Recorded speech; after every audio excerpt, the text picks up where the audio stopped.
Day 977 of the Ukrainian War Map, also known as the Russo-Ukrainian War. Juzzie here, and today is another update as I take a simplified and down-to-earth approach to some of the most important happenings on the ground in Ukraine. So starting off, we'll take a look at those Russian losses, as currently Russia sits on more than 689,000 military personnel losses, representing a staggering 1,440 losses within just the past day. Then as for hardware losses, 4 tanks, 23 APVs, and 39 artillery. And with so much happening on the map over the weekend, we'll head across now to Kursk, specifically the Kursk Stray, as reports emerged over the weekend from Russian military aviation sources of a helicopter crash in the southern Stray. Confusion surrounded the type of helicopter involved, with early Russian speculation pointing to either a Ka-52 or Ka-27. Other sources suggest it could instead have been a Mi-28 Havoc attack helicopter, with potentially some sabotage involved. But what appears certain is that the event occurred, with Russian mill bloggers offering condolences with a very commonly stated phrase they use during these events to say, quote, "Eternal flight brothers." Also note, whether or not it was a Ka-27, 52, or even an Mi-28 helicopter, they were all previously equipped with engines produced by Motorsish, the Ukrainian company based in Zaporizhia, which is a company for engine spares and repairs that Russia now has exactly zero access to. Then also in a similar event over the weekend, just after that event, Russian media reported that an Mi-2 helicopter crashed in the Kirov region of Russia, some 2,000 kilometers away from Ukraine. But if that wasn't enough over the weekend, a Russian An-2 aircraft made a hard landing in Stavropol Krai, inside of Russia.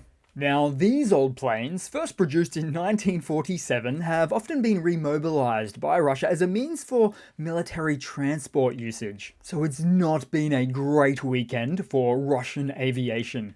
And based on a whole bunch of analytics I've spoken about before on this channel, this weekend of aircraft loss events might, by contrast, be considered a good week for Russia when looking ahead in 6 or 12 months' time, with events like these expected to happen at an even further accelerated rate due to worn-out airframes from overusage and a failure to provide sufficient upkeep for them. Then to head further north on the Russian map today, as plenty of Russian Telegram channels are reporting of a drone attack and fire caused overnight at the Ryazan oil refinery. Seems like oil refineries are back on the menu.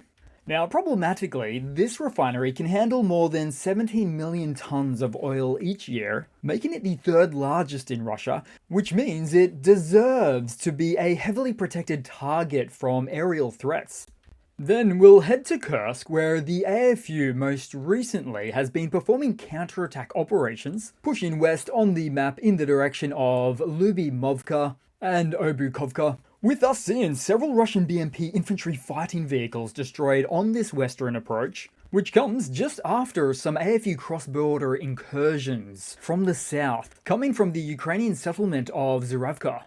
Then also today, northeast of Suja, and more directly east of Martinovka, the AFU's 80th Air Assault Group launched dozens of drone drops on Russian infantry movements, very likely as a means to suppress any enemy contingents in their attempts to reach the one and only main highway leading to the west. And indeed, this will not be the last attempt by the Russian forces in this direction.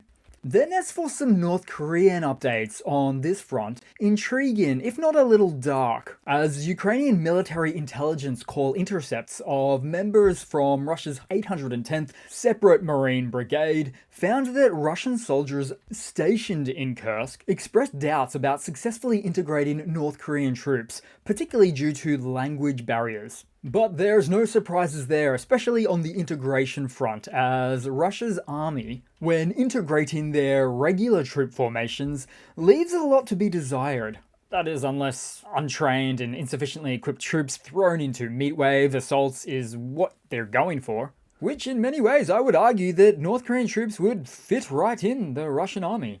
But then more specifically, for these latest call intercept insider perspectives, one Russian soldier complained about having only one translator for every 30 soldiers and questioned how they would manage with only 3 senior personnel assigned to such groups.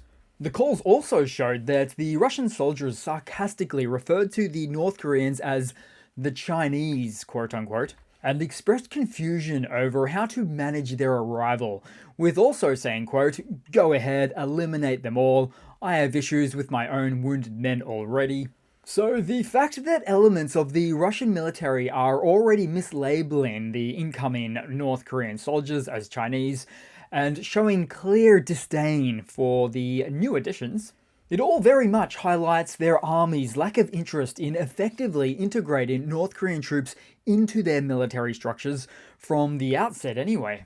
Then moving southeast on the map and still in Russia, as geolocated footage confirms Ukrainian presence deeper inside Zhirilovka in the Belgorod region.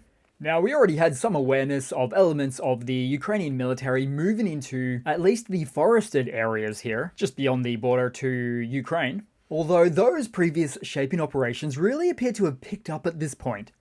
Now, previously, about a week ago, a Russian mechanized column was destroyed just north of the border town. And so no matter how you look at this latest update, I would expect Ukrainian operations like these to really keep the Russian military on their toes in a higher state of alarm, with some truly genuine concerns for a new AFU incursion or axis of attack right here. And let's just say it's simply a smaller operation of the AFU. It's still going to be a big concern for Russia. Huge, in fact, symbolically, as the last news that the Kremlin would want to be spreading around their own population is that a different and brand new Ukrainian area of control on Russia's own motherland has gotten past their defenses. You see, it's a huge blow to the Kremlin's ego, where it would be difficult for them to ignore this latest axis of attack, thereby forcibly updating the need for providing additional military resources to this front. Then we'll head further down on the map to the southeast of the Donbass, where a Russian mechanized column was on the approach from Zolota Niva, turning north to Shakhtarska, and in the process taking on a lot of armored losses, with the Russian forces hell-bent on taking Kharkova at the N15 highway all the way up to Constantinople and beyond, with this Ukrainian town in Donetsk of Constantinople actually being named after Constantinople, the Roman capital, which is actually not that far away on the map, now being modern-day Istanbul. But back to the southeastern direction, with the situation better displayed in dark mode here. As we can see, beyond Vuhledar, 3 towns show almost the exact same situation playing out, with essentially Russian forces mass relying on those 3 roads available to the towns, where the Russian military brakes have been put on in almost the exact same fashion for each of the towns. And though it's hard to get a confirmation on precise Ukrainian dugouts, trenches, and defense lines, one such defense line is almost certainly expected to be crossing these 3 towns as one of the first lines of protection against Russian movements north. Then, with so many tidbits on the north, we'll quickly have a look at the events happening in the east. So starting off, we saw the unexpectedly massive explosion of a Russian Tiger IMV, so an infantry mobility vehicle, which, as it turns out, was transporting ammunition, getting used as a means of logistics. Then also in the east, a very rare Russian T-90S tank was captured by Ukrainian soldiers of the K2 battalion. And the T-90S, mind you, is an export variant for countries like India, which means this shows us that Russia spares no expense for this war in Ukraine by completely drying up their own military export market, which has since dropped from 2nd place globally, and it was a long-standing, firm 2nd place, mind you, all the way down to 7th place. And by the time the new end-of-year data comes out, then realistically it may no longer even be tapping the top 10. Then also in the east, we saw the first documented interception of the Russian decoy drone, the Gebera, no warhead included, with the help of an FPV drone. These Russian drones are launched together with the Shahed kamikaze drones to divert the attention of the Ukrainian air defenses and provoke to waste expensive interceptor missiles on the decoys. Therefore, one of the best ways to counter them are cheap FPV drones. Then also in the east, another air defense big boy taken out. This time it was from an SBU strike on a Russian OSA air defense system. Gotta catch 'em all. At some point, Russian airspace is going to be left wide open to compromise. Actually, I'm being a little bit conservative on that point, as the largest chunk of Russian airspace is already wide open to compromise. Something that should be considered undeniable at this stage. Then lastly, in the east, something a little different I'll show you. So Ukrainian soldiers from the 3rd Separate Assault Brigade destroyed Russian communications antennas, a video surveillance MORAM-M, and an electronic warfare system known as the Groza. Systems all of which that could be combined together to actually help protect against the very threats they encountered here. Then headed across to some news for today. So Ukraine's drone innovation continues unabated, this time with the effective testing on thermobaric munitions against concrete bunkers. Ukraine's military drone industry knows no sleep. Then onto some more Ukrainian hardware related news. So Rheinmetall CEO Armen Papaga confirmed that Ukraine will receive 10 Lynx infantry fighting vehicles this year. And the use of this type of infantry fighting vehicle is truly one that captures the imagination, given that they're versatile and modern armoured fighting vehicles, first unveiled by Rheinmetall in 2016, with advanced features like turret modularity, the ability to be upgraded for different mission requirements, and so much more that I've spoken about before. So there's that, but also the look of some of these Lynx variants just look unstoppable. And in some cases, what you might expect an IFV of the future to actually look like.